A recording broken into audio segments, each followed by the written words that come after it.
जय साथियों। चलिए मैं आज जनवरी 2026 का करेंट अफेयर का प्रश्न देखते हैं। और ये जो है आपका जनवरी में हम लोग आज 1 से लेकर 10 जनवरी का क्वेश्चन देखने वाले हैं। यानी 1 से लेकर 10 जनवरी 2026 का प्रश्न देखेंगे। यानी आज आपका 2026 का करेंट अफेयर क्लास स्टार्ट हो रहा है। तो इसी तरह से आपका वीकली भी क्लास चलेगा और आपको मंथली भी क्लास चलेगा। और ये सभी क्लास आपका इसी तरह से डिजिटल बोर्ड पर आपको करवाया जाएगा। ठीक है, तो जितना हो सके क्लास को यानी इस वीडियो को शेयर कीजिए। और यदि आप चैनल पर नए हो तो चैनल को जरूर सब्सक्राइब कीजिए। तो चलिए हम इस क्लास को स्टार्ट करते हैं। क्लास को हम स्टार्ट करने वाले हैं। ठीक है, आज ये आपका जनवरी का पहला क्लास है जिसमें हम 1 से लेकर 10 जनवरी का देखने वाले हैं। ठीक है, चलिए क्लास को स्टार्ट करते हैं। देखिए इसमें पहला प्रश्न है। पहला प्रश्न आपका है कि न्यायमूर्ति संगम कुमार साहू ने किस उच्च न्यायालय के 47वें मुख्य न्यायाधीश के रूप में शपथ ली। इंपॉर्टेंट क्वेश्चन है, खास करके आपका बिहार के एग्जामों के लिए क्वेश्चन है। न्यायमूर्ति संगम कुमार साहू ने किस उच्च न्यायालय के 47वें मुख्य न्यायाधीश के रूप में शपथ ली है। ये लिया आपका पटना उच्च न्यायालय के मुख्य न्यायाधीश के रूप में शपथ लिए हैं। और ये ध्यान रखना है कि ये पटना उच्च न्यायालय का 47वें मुख्य न्यायाधीश है। पटना उच्च न्यायालय का 47वें मुख्य न्यायाधीश है, इसको आपको ध्यान रखना है। ठीक है, और चलिए आगे देखते हैं हम अगला क्वेश्चन को। अगला प्रश्न आपका है, क्वेश्चन आपका सेकेंड है। न्यायमूर्ति संगम कुमार साहू को क्वेश्चन है, न्यायमूर्ति संगम कुमार साहू को पद एवं गोपनीयता की शपथ किसने दिलाई। क्वेश्चन है, न्यायमूर्ति संगम कुमार साहू को पद एवं गोपनीयता की शपथ किसने दिलाई। आपको पता ही होगा किसी भी राज्य के उच्च न्यायालय के मुख्य न्यायाधीश हो या न्यायाधीश हो, उसकी शपथ कौन दिलाते हैं, तो राज्यपाल दिलाते हैं। और बिहार का राज्यपाल कौन है, बिहार के राज्यपाल है वर्तमान में राज्यपाल है आरिफ मोहम्मद खान। अभी कौन है, आरिफ मोहम्मद खान जो है वो बिहार के राज्यपाल है। ऑप्शन सी होगा। आगे बढ़ते हैं, आपका अगला क्वेश्चन है, क्वेश्चन थर्ड है। न्यायमूर्ति संगम कुमार साहू ने अपना न्यायिक कार्य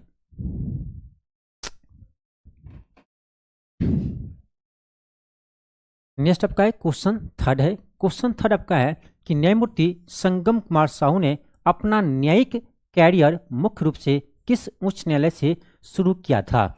ये इंपॉर्टेंट क्वेश्चन है कि ये जो संगम कुमार साहू हाल ही में अभी पटना उच्च न्यायालय के मुख्य न्यायाधीश बने हैं, इससे पहले वो अपना कैरियर कहाँ से शुरुआत किया था। तो ध्यान रखना, ये थे आपका उड़ीसा उच्च न्यायालय के न्यायाधीश। ठीक है, उड़ीसा उच्च न्यायालय के न्यायाधीश के रूप में अपना कार्य वहाँ से शुरू किया था। ठीक है, चलिए आगे बढ़ते हैं। आपका अगला क्वेश्चन है, क्वेश्चन आपका है क्वेश्चन 4 है। क्वेश्चन है कि निम्नलिखित में से कौन सा देश 1 जनवरी 2026 से संयुक्त राष्ट्र सुरक्षा परिषद के अस्थायी सदस्य बने हैं।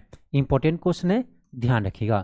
क्वेश्चन है कि निम्नलिखित में से कौन से देश 1 जनवरी 2026 से संयुक्त राष्ट्र सुरक्षा परिषद के अस्थायी सदस्य बने हैं। तो ये बने आपका बहरीन, कोलंबिया, कांगो, लातविया और लाइबेरिया। तो इसे याद रखिएगा, इंपॉर्टेंट क्वेश्चन है। बहरीन, कोलंबिया, कांगो, लातविया और लाइबेरिया, ये सभी आपका 1 जनवरी 2026 से 1 जनवरी 2026 से संयुक्त राष्ट्र सुरक्षा परिषद के अस्थायी सदस्य बने हैं। और अस्थायी सदस्य आपको पता ही है 2 वर्ष के लिए बनते हैं। ठीक है, ये इसका कार्यकाल कितना होता है, 2 वर्ष का कार्यकाल होता है। चलिए आगे बढ़ते हैं। आपका अगला क्वेश्चन है कि हाल ही के रिपोर्ट के अनुसार भारत किस देश को पछाड़कर दुनिया का सबसे बड़ा चावल उत्पादक देश बन गया है। वेरी वेरी इंपॉर्टेंट क्वेश्चन है। क्वेश्चन आपका ये है कि हाल ही की रिपोर्ट के अनुसार भारत किस देश को पीछा छोड़ करके चावल का सबसे बड़ा उत्पादक देश बना है। तो ये बना आपको चीन को पीछा छोड़ा है। इससे पहले आपको याद होगा कि चीन जो है वो चावल उत्पादन में प्रथम स्थान में था, बहुत दिनों से था। तो इसको पछाड़ करके भारत जो है ये प्रथम स्थान पर आ गया है। तो पूरे विश्व में चावल उत्पादन कहा जाए तो भारत अभी प्रथम स्थान पर है, उसको आप ध्यान रखना आपको, ठीक है। चलिए इंपॉर्टेंट क्वेश्चन है, आगे बढ़ते हैं। क्वेश्चन आपका नेक्स्ट है, करा हाल ही में कौन सा जिला बिहार का पहला पेपरलेस जिला घोषित किया गया है। इंपॉर्टेंट क्वेश्चन है, स्टार लगाइए। क्वेश्चन ये है कि हाल ही में कौन सा जिला बिहार का पहला पेपरलेस जिला बना है। ये बना आपका मधुबनी, ऑप्शन नंबर बी होगा। और मैं भी मधुबनी से हूँ, ठीक है, आप लोग जानते होंगे। तो हमारा जिला जो है मधुबनी, वो हाल ही में बिहार का पहला पेपरलेस जिला घोषित हुआ है। आगे बढ़ते हैं, आपका अगला क्वेश्चन है। क्वेश्चन आपका नेक्स्ट है कि भारत के पहले सरकारी एआई यानी आर्टिफिशियल इंटेलिजेंस क्लिनिक का उद्घाटन कहाँ किया गया। क्वेश्चन है कि भारत के पहले सरकारी एआई संचालित क्लिनिक का उद्घाटन कहाँ किया गया। इसका उद्घाटन किया आपका ग्रेटर नोएडा में। कहाँ किया गया है? ग्रेटर नोएडा में उद्घाटन किया गया है। अगला क्वेश्चन है कि देश की पहली हाइड्रोजन फ्यूल सेल आधारित ट्रेन किस मार्ग पर चलाई जाएगी। इंपॉर्टेंट है क्योंकि ये देश की पहली है। जब भी कोई चीज़ देश की पहली होती है तो ये इंपॉर्टेंट होती है एग्जाम के लिए। देश की पहली हाइड्रोजन फ्यूल सेल आधारित ट्रेन किस मार्ग पर चलाई जाएगी। ये आपका चलाई जाएगी जिंद सोनीपत मार्ग पर। जिंद सोनीपत मार्ग पर चलाई जाएगी, ऑप्शन बी होगा। अगला क्वेश्चन आपका है कि भारतीय सेना ने किस वर्ष को नेटवर्किंग और डेटा केंद्रित वर्ष घोषित किया है। ये क्या आपका 2026 को, ऑप्शन सी होगा, 2026 को घोषित किया है। आगे बढ़ते आपका अगला क्वेश्चन है कि हाल ही में किस देश ने क्रिप्टो करेंसी माइनिंग और ट्रेडिंग को कानूनी मान्यता प्रदान किया है। इंपॉर्टेंट है, याद रखना। ये किया आपका तुर्कमेनिस्तान, ठीक है, ऑप्शन नंबर क्या होगा? बी होगा, तुर्कमेनिस्तान। अगला क्वेश्चन है, अगला है कि बिहार सरकार ने किस वन्यजीव अभ्यारण्य को राज्य के दूसरे टाइगर रिजर्व के रूप में विकसित करने की मंजूरी दी है। ये दिया आपको ध्यान रखना, कैमूर वन्यजीव अभ्यारण्य को, कैमूर वन्यजीव अभ्यारण्य को टाइगर रिजर्व के रूप में घोषित करने की योजना है, ठीक है। तो ऑप्शन आपका बी होगा। और अभी आपका बिहार में एक मात्र आपका टाइगर रिजर्व है और ये है आपका वाल्मीकि टाइगर रिजर्व, और ये है आपका पश्चिमी चंपारण जिला में। कहाँ पर है? ये आपका पश्चिमी चंपारण जिला में है, इसको आप ध्यान रखना, ठीक है। पश्चिमी चंपारण में वाल्मीकि टाइगर रिजर्व, ठीक है, वाल्मीकि टाइगर रिजर्व जो है वो आपका पश्चिमी चंपारण में है। आगे बढ़ते आपका अगला क्वेश्चन है कि पर्यटन मंत्रालय के अनुसार वर्ष 2025 में घरेलू पर्यटन को लिए देश का सबसे अधिक भ्रमण किए जाने वाला राज्य कौन बन गया है। बहुत ही इंपॉर्टेंट क्वेश्चन है आपका। क्वेश्चन ये है आपका, पर्यटन मंत्रालय के अनुसार वर्ष 2025 में घरेलू पर्यटन के लिए देश का सबसे अधिक भ्रमण किए जाने वाला राज्य कौन बन गया है। ये बना आपका Uttar Pradesh, option number C होगा, उत्तर प्रदेश। आगे बढ़ते आपका अगला क्वेश्चन है, हाल ही में किसे पुनः भारतीय महिला हॉकी का मुख्य कोच के रूप में नियुक्त किया गया है।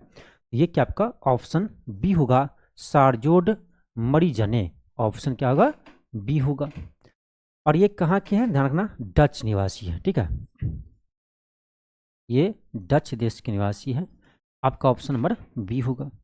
अगला क्वेश्चन आपका है, हाल ही में किसे सीमा सड़क संगठन यानी बीआरओ का महानिदेशक नियुक्त किया गया है।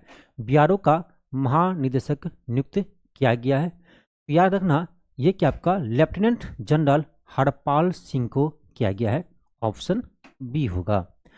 आगे बढ़ते हैं, आपका अगला क्वेश्चन है, आपका 52वां G7 शिखर सम्मेलन किस देश की मेजबानी में वर्ष 2026 में आयोजित होगा। तो देखो 2026 में जो है आपका G7 का शिखर सम्मेलन कहाँ होगा? तो ये होगा आपका फ्रांस में, ठीक है।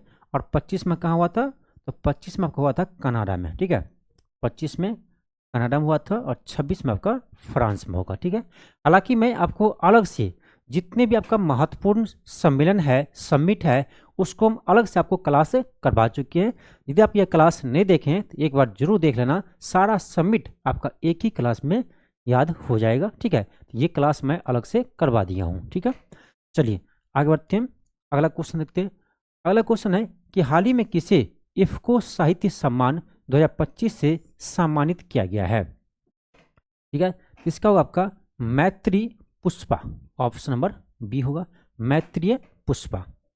नेक्स्ट आपका है, नेक्स्ट क्वेश्चन है कि देश की पहली वंदे भारत स्लीपर ट्रेन किस मार्ग पर चलाई जाएगी। इंपॉर्टेंट क्वेश्चन है, इसमें आप VVR लिख लो, ये आपके एग्जाम में छपेंगे। आपके एग्जाम के पेपर में जो है ना, ये क्वेश्चन आपका छपने वाले हैं, आप स्टार लगा लीजिए क्वेश्चन में। क्वेश्चन ये है कि देश की पहली वंदे भारत स्लीपर ट्रेन। ठीक है, अभी तक जितने भी वंदे भारत चले वो सारा AC ट्रेन है, और ये पहला आपका है स्लीपर ट्रेन। ठीक है, तो वंदे भारत, भारत के पहली वंदे भारत स्लीपर ट्रेन किस मार्ग पर चलाई जाएगी। ये आपका असम की गुवाहाटी से लेकर पश्चिम बंगाल के हावड़ा तक चलेगी।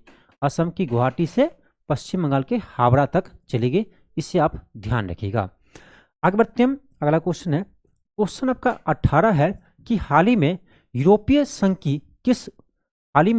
संघ ने किस उद्योग पर विश्व का पहला कार्बन टैक्स लागू किया है।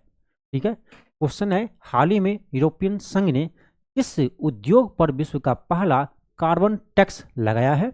ये लगा आपका, ध्यान रखना, स्टील और एल्युमिनियम पर, ऑप्शन बी होगा, स्टील और एल्युमिनियम पर लगाया गया है। अगला क्वेश्चन आपका है कि हाल ही में गिनी के नए राष्ट्रपति कौन बने हैं। गिनी गणराज्य के नए राष्ट्रपति कौन बने हैं, तो आप ध्यान रखना, ये बना आपका ममादी डैम्बोया। ठीक है, ऑप्शन नंबर बी होगा, थोड़ा सा नाम कठिन है, ममादी डैम्बोया, ऑप्शन बी होगा। जिला क्या है, कौन सा है, तो ये जिला का दिए, भारत का सबसे छोटा राज्य। ठीक है, सबसे छोटा राज्य, और ये भी क्षेत्रफल में, तो क्षेत्रफल में सबसे छोटा आपका राज्य कौन सा है, गोवा है। और गोवा में देखो अभी तक 2 ही जिला था। ठीक है, और ये तीसरा जिला बनने जा रहा है आपका कुशावती। ये 2 जिला कौन था, तो उत्तरी गोवा और दक्षिणी गोवा, ये 2 जिला हुआ, और ये तीसरा जिला आपका बनने जा रहा है कुशावती, याद रखिएगा। आगे बढ़ते हैं, आपका अगला क्वेश्चन है कि भारत का कौन सा राज्य 8वां वेतन आयोग बनाने वाला पहला राज्य बना है। क्वेश्चन है कि भारत का कौन सा राज्य 8वां वेतन आयोग गठित करने वाला देश का पहला राज्य बना है। ये बना आपका असम। ठीक है, ऑप्शन बी होगा, यानी देश का पहला राज्य बन गया आपका असम, जो 8वां वेतन आयोग का गठन कर दिया है। ठीक है, तो इंपॉर्टेंट है आपके लिए, इस पर आप स्टार लगा लीजिए। ठीक है, जस्ट आपका क्वेश्चन 22 है। क्वेश्चन 22 है आपका कि हाल ही में कौन 18 साल की उम्र में दक्षिण ध्रुव तक स्की करने वाली सबसे कम उम्र की पहली महिला बनी है। ठीक है, तो ये है आपका, ध्यान रखना, काम्या कर्तियन, ऑप्शन नंबर बी होगा, काम्या कर्तियन।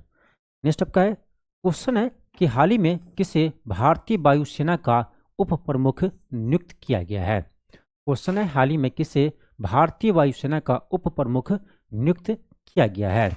ये क्या आपका air marshal Nagesh Kapoor, air marshal Nagesh Kapoor ji को भारतीय वायुसेना का उप प्रमुख नियुक्त किया गया है।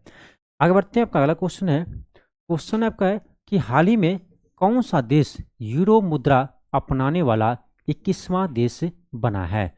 ये बना आपका बुल्गारिया, ऑप्शन नंबर बी होगा। बुल्गारिया ये विश्व का 21वां देश है जो आपका यूरो को अपनाया है। ठीक है, तो ऑप्शन नंबर बी होगा, बुल्गारिया। आगे बढ़ते हैं, आपका अगला क्वेश्चन है, क्वेश्चन आपका है कि हाल ही में कौन महिला T20 क्रिकेट में सर्वाधिक विकेट लेने वाली गेंदबाज बनी है। ये भारत के ही नहीं, पूरे विश्व में T20 महिला क्रिकेट में सबसे अधिक विकेट लेने का रिकॉर्ड बनाई है। ये बना आपका दीप्ति शर्मा, और टोटल 152 विकेट हासिल की है T20 में, टोटल 152 विकेट हासिल करके ये रिकॉर्ड बनाई है। आगे बढ़ते हैं, आपका अगला क्वेश्चन है, क्वेश्चन है आपका, हाल ही में कौन सा देश डिजिटल दुनिया में 400 साल पुरानी डाक परंपरा को बंद करने वाला पहला देश बना है? यानी 400 साल पुराना जो डाक व्यवस्था थी उसे पूरी तरह से बंद ही कर दिया है, और ये किया आपका डेनमार्क। ठीक है, डेनमार्क। कैसे याद रखेंगे? यहाँ थोड़ा सा याद करने का ट्रिकी आप लगा सकते हो। देखो, डेनमार्क डाक दोनों में क्या है, डी है, ड है, तो डाक से डेनमार्क आप याद रख सकते हो। तो डेनमार्क देश है जो डाक व्यवस्था को पूरी तरह से समाप्त कर दिया। तो याद रखें, थोड़ा सा यहाँ आप याद रखने के लिए ट्रिक लगा सकते हो, डाक डेनमार्क। ठीक है, थोड़ा सा यहाँ मैचिंग कर रहा है। अगला क्वेश्चन आपका है कि हाल ही में कौन सा देश सोमिलीलैंड, कौन सा देश सोमिलीलैंड को औपचारिक रूप से मान्यता देने वाला विश्व का पहला देश बन गया है? यानी कौन सा देश है जो सोमालीलैंड को मान्यता दिए है? ये दिया आपका इजराइल, ऑप्शन नंबर बी होगा। ये भी इंपॉर्टेंट है। अगला क्वेश्चन आपका है, क्वेश्चन है हाल ही में फीडे वर्ल्ड चेस चैंपियनशिप 2025 में किसने कांस्य पदक जीता है? ये जीता आपका अर्जुन एडिगैसी, ऑप्शन बी होगा।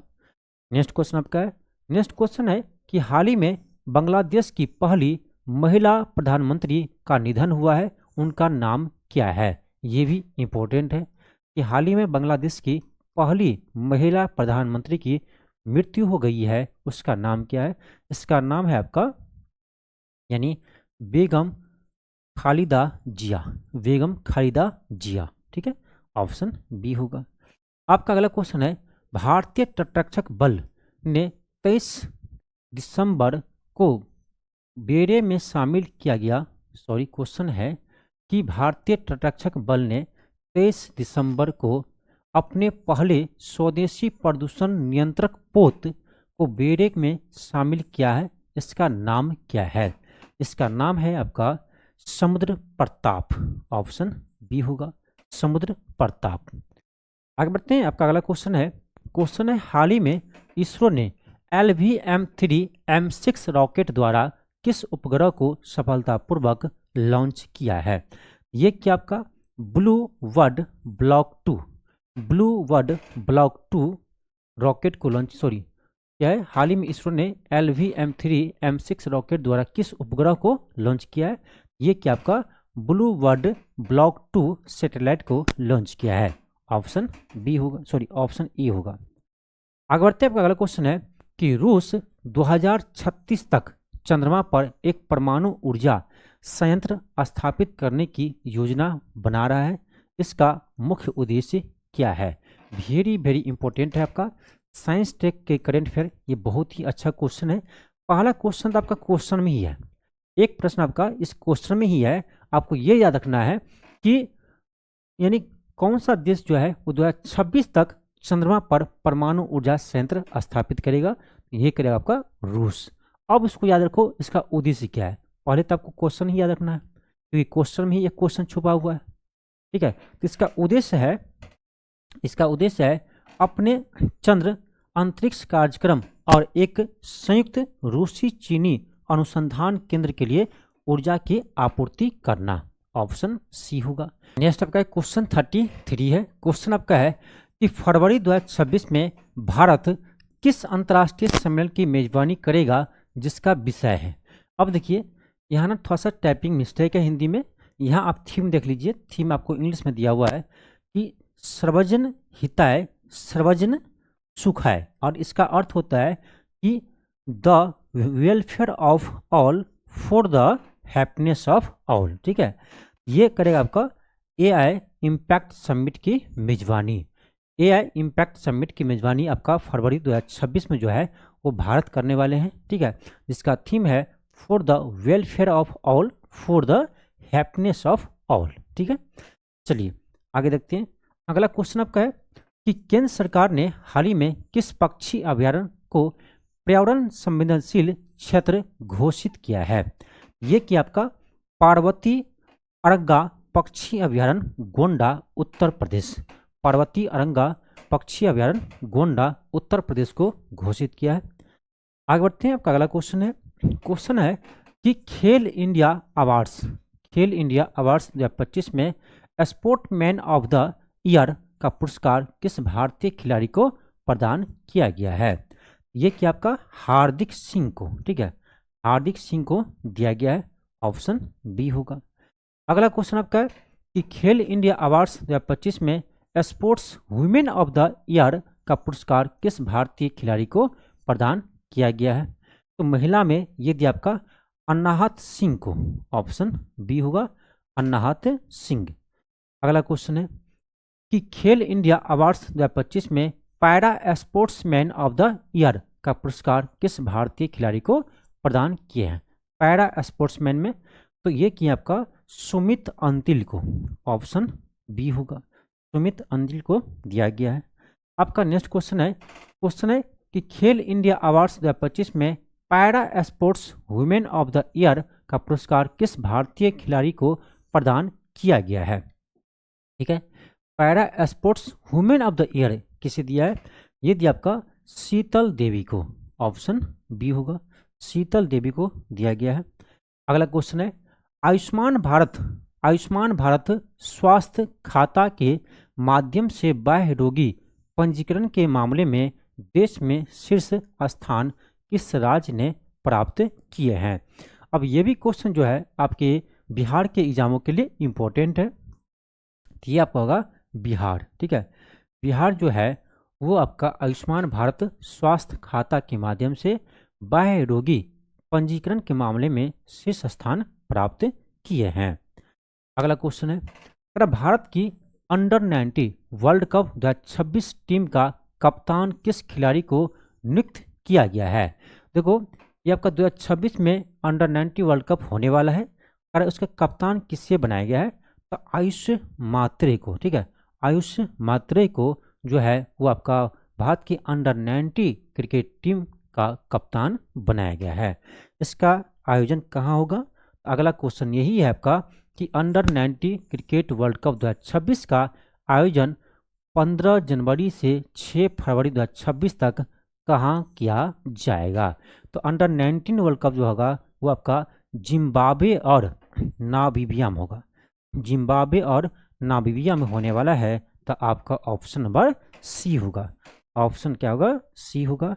और ये लास्ट क्वेश्चन था, ठीक है, आज के क्लास के ये लास्ट क्वेश्चन था। ऑप्शन सी होगा, जिम्बाब्वे और नामीबिया। तो जितने भी आपका यानी अभी तक का 1 से लेकर 10 जनवरी तक जितने भी आपका इम्पोर्टेंट क्वेश्चन बन रहे थे उसको हम शामिल किए हैं। आपके लिए कुछ कहना चाहेंगे। देखो अभी हम जो भी क्लास करवा रहे हैं, ठीक है, उसमें अभी स्टूडेंट पढ़ नहीं रहे, ठीक है, क्योंकि जब एग्ज़ाम नज़दीक आते हैं ना तब आप लोग पढ़ना स्टार्ट करते हैं, ठीक है। यही कहेंगे कि पढ़ाई खास करके करेंट अफेयर वो रेगुलर देखिए, ठीक है। जब आप एक बार देखेंगे ना तो आपको वजन आपको पड़ जाएगा, ठीक है, क्योंकि इतना एक साथ पढ़ना है, ठीक है। इसीलिए कहेंगे जो वीकली क्लास चलता है उसको देखिए, जो मंथली चलता है उसको देखिए, और जो आपको टॉपिक पेज करवाते हैं उसको देखते जाइए, ठीक है। यानी कि इकट्ठा करके नहीं रखना है कि एक बार ही देखेंगे, एग्जाम नजदीक आएगा तभी देखेंगे, ठीक है। उसमें आपको क्या होगा तो उसमें एक साथ आपके ऊपर वजन पड़ जाएगा, ठीक है। क्यों इतना एक साथ पढ़ना आपको?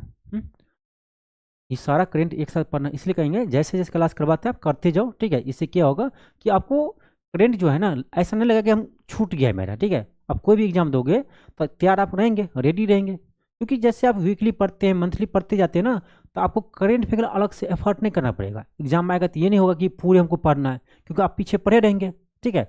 इसीलिए वीकली क्लास या मंथली क्लास करते जाइए, ये आपके लिए फ़ायदेमंद रहेगा, ठीक है। तो चलिए मिलते हैं आपको नेक्स्ट क्लास में, और जितना हो सके वीडियो को शेयर कीजिए, ठीक है। चलिए धन्यवाद।